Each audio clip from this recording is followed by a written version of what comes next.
Kia ora, and welcome to this ATNZ how-to video. Today you will learn how to enter block course attendance through our online system, Timefiler. Block course leave can be submitted weeks in advance, so as soon as you know your block course dates, we suggest that you request leave. Log into the Timefiler app and select Leave.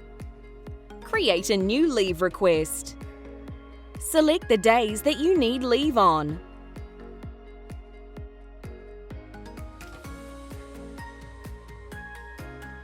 Select the leave type using the arrow.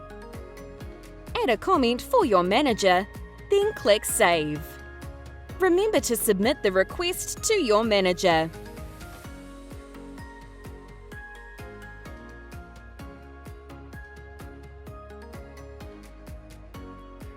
The leave will show on your timesheet for the week that you have selected.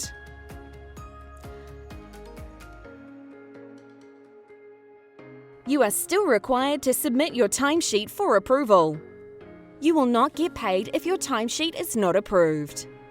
We hope you have found this video helpful. Please check out the other videos we have or get in touch with us if you are having any issues.